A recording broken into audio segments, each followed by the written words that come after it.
નમસ્કાર, જય હિન્દ, જય ભારત. ગુજરાત 20 ન્યૂઝમાં આપ સૌનું સ્વાગત છે.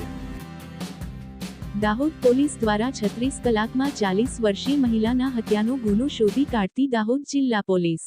દાહોદ જિલ્લાના દાહોદ એ ડિવિઝન પોલીસ સ્ટેશન ખાતે 5મી તારીખના રોજ જે મહિલાની વણોળ થયેલી લાશ સેલટેક્સની જૂની ઓફિસમાંથી પ્રાપ્ત થયેલી એ ગુનાનો ભેદ દાહોદ જિલ્લા પોલીસે 36 કલાકમાં ઉકેલી નાખ્યો છે. મરણ જનાર મહિલાનું નામ લીલાબેન ઉર્ફે વર્ષાબેન વાદી, જેઓ હાલ જાલોદ ખાતે રહે છે.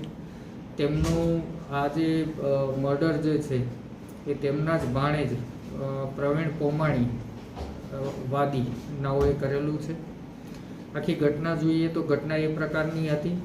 પ્રવીણને પોતાની મામી લીલાબેન સાથે સંબંધો હતા અને આ સંબંધો દરમિયાન તેને લીલાબેનની યુવાન દીકરી સાથે પણ વાતચીત કરવાની શરૂ કરેલી. ત્યારબાદ લીલાબેન દ્વારા એને ધાક ધમકી આપવામાં આવેલી કે તું મારી દીકરી સાથે વાત કરવાનું બંધ કરી દે, અન્યથા આનું પરિણામ સારું નહીં આવે. તેથી એણે ધ્યાનમાં રાખી અને લીલાબેનને મારી નાખવા માટે કાવતરું કરેલું અને લીલાબેનને જાગવાથી 2-3 દિવસથી અહીંયા ભીખ માંગવા માટે લઈ આવતો હતો પોતાના મોટરસાઇકલમાં. અને 5મી તારીખની રાત્રે એ લોકોએ ભીખ માંગ્યા બાદ એને આ સેલટેક્સના અવાવરું રૂમમાં લઈ ગયેલો હતો.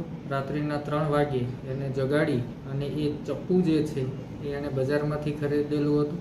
એ ચપ્પુથી એમનું ગળું રહેસી અને એમની હત્યા કરી નાખેલી. હત્યા કર્યા બાદ ચપ્પુ ત્યાં જાડી ઝાંખરામાં ફેંકી અને ભાગી ગયેલો હતો. આ ચપ્પુ ક્રાઇમ સીન ઇન્વેસ્ટિગેશન દરમિયાન પોલીસને પ્રાપ્ત થયેલું છે. આ ઉપરાંત લીલાબેનના પાકીટમાં જે પૈસા હતા એ પૈસા પણ લઈ ગયેલું, એ પૈસા પણ બરામદ થયા છે.